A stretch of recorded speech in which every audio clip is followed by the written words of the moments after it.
ये वीडियो उन लोगों के लिए है जो ये समझ रहे हैं कि नया कानून जो किसानों के लिए बनाया गया है उसका नुकसान सिर्फ किसान को होगा। जी नहीं, आप गलत हैं। अब मैं आपको समझा दूं, शायद आपको समझ में आ जाएगा। केवल एक सेक्शन बताता हूँ जिससे आपको पूरी कहानी समझ आ जाएगी। जो कॉन्ट्रैक्ट फार्मिंग है, उस कॉन्ट्रैक्ट फार्मिंग की धारा 3, उसमें जो एग्रीमेंट होगा किसान और व्यापारी के बीच में, मैं उसके बारे में बताता हूँ। आप समझ जाएंगे, उसके बाद कुछ बताने की जरूरत नहीं पड़ेगी। उस धारा 3 में लिखा है कि किसान और व्यापारी के बीच में एग्रीमेंट होगा। उसमें ये लिखा जाएगा, नंबर 1, किसान को अपनी जमीन पर कौन सी फसल उगानी होगी। नंबर 2, उस फसल का ग्रेड क्या होगा, स्टैंडर्ड क्या होगा और उसकी क्वालिटी क्या होगी। नंबर 3, उस फसल को उगाने के लिए जो बीज होगा, जो खाद होगा, जो कीटनाशक होंगे, जो मशीनरी होगी, जो तकनीक होगी, उसे वो व्यापारी जिसके साथ समझौता हो रहा है वो देगा। उसके बाद उसी एग्रीमेंट पर लिखा जाएगा उसकी कीमत क्या होगी। जो फसल उगाएगा, जब फसल पक के तैयार हो जाएगी तो किस कीमत पर व्यापारी खरीदेगा, ये भी लिखा जाएगा। साथ में ये भी लिखा जाएगा कि इस फसल की कितनी बार चेकिंग होगी।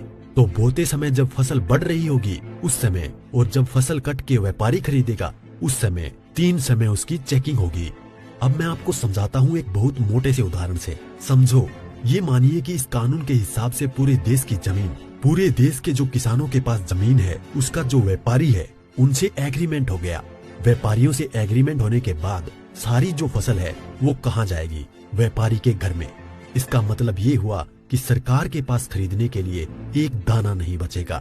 सारी की सारी फसल व्यापारी खरीद के ले जाएगा।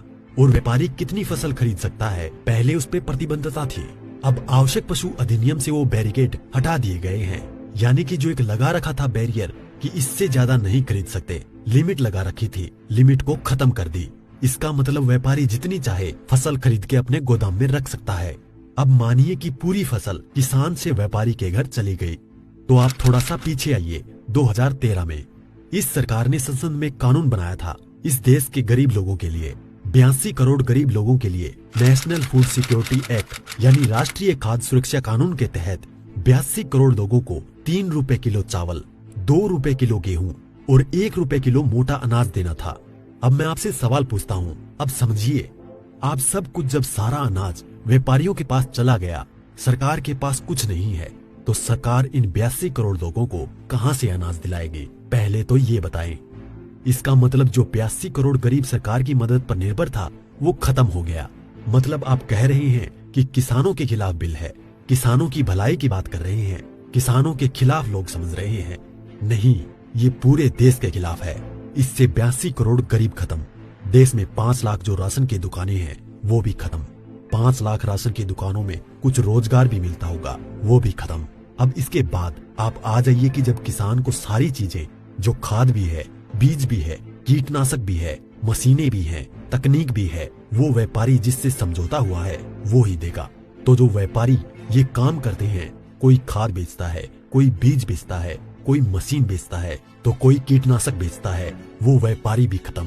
तो आपने व्यापारी खत्म कर दिए, गरीब मजदूर खत्म कर दिए, और किसानों को आपने बंधक बना दिया, मजदूर बना दिया, गुलाम बना दिया। कैसे?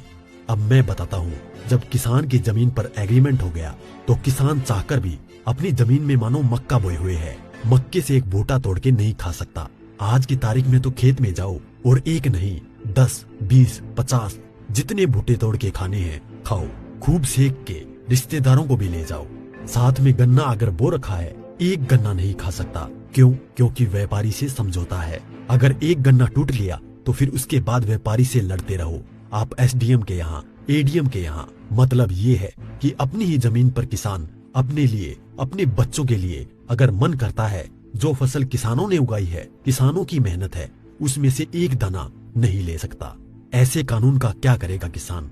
और इस कानून ने व्यापारी खत्म कर दिया, इस कानून ने मजदूर खत्म कर दिया, और साथ में जो किसान है, किसान को इतनी भी मोहलत नहीं दी गई। आज की तारीख में तो किसान किसी भी जगह से दूर जाकर, यहाँ से ठीक नहीं मिला तो वहां से ले, वहां नहीं मिला तो वहां से ले, यहाँ से कम नहीं मिला तो यहाँ से ले। खाद और बीज अपनी मर्जी से ले सकता है, इसके बाद नहीं, इसके बाद तो व्यापारी ही देगा। इसका मतलब ये हुआ कि चंद व्यापारियों के हाथ में पूरा देश जाने वाला है। और जब व्यापारी के साथ में समझौता हो गया तो कोई भी बैंक किसान को लोन नहीं देगा। इसका मतलब ये हुआ कि अगर उसे पैसे चाहिए किससे लेगा? एक ही रास्ता बचा है, उस व्यापारी से। तो सरकार कहती है कि जमीन नहीं जाएगी, तो ऐसे जाएगी जमीन। और उसी व्यापारी से जब वो कर्जा लेगा, धीरे धीरे कर्जा बढ़ता चला जाएगा और कर्जा बढ़ता चला जाएगा, व्यापारी का ब्याज बढ़ता चला जाएगा। लिहाजा जो किसान है अपनी ही जमीन उस व्यापारी को बेचने पर मजबूर हो जाएगा। अब थोड़ा सा पीछे जाओ, आपको ले जाता हूँ 1947 से पहले। उस समय क्या था? इस देश में जो साहूकार होते थे वो ऐसे ही करते थे। किसान को पैसा दिया, वो पैसे पे इतना ब्याज पर ब्याज पर ब्याज पर ब्याज किसान की पीढ़ियां गुजर जाती थी, कर्ज नहीं उतरता था और सारी जमीन जो है वो साहूकार के यहाँ पे चली जाती थी। मदर इंडिया और धर्मेंद्र जी की गुलामी जैसी फिल्में देखें आप। और अगर पढ़ना हो तो गोदान पढ़ो मुंशी प्रेमचंद जी की। पहले वो अपनी ही जमीन पर बंधुआ मजदूर बनेगा, उसके बाद में अपनी ही जमीन बेच जाएगा। ये है इस कानून का परिणाम जो आगे तक नजर आता है। इसलिए ये कानून पूरे देश को तबाह करने वाला है। अब एक चीज और रह गई, उसे भी बता दूं।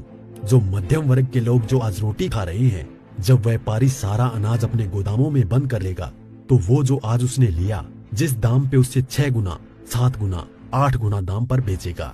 तो जो मध्यम वर्ग के लोग जो घरों में बैठे हैं, उनको इस आंदोलन में बाहर आना चाहिए। जो अनाज, ये आटा 20 रुपए से 25 रुपए 30 रुपए किलो मिल रहा है, वो ही इस कानून के लागू होने के बाद वो आटा, वो अनाज उन्हें 50 से 6 गुना दाम पर मिलेगा। 100 रुपए, 125 रुपए, 150 रुपए किलो मिलेगा। तो असर किस पे पड़ेगा?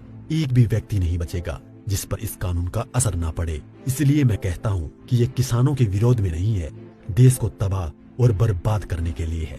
इतना सब कुछ पता होने के बाद भी अगर आप किसानों का साथ नहीं देते हैं तो आगे आपकी मर्जी।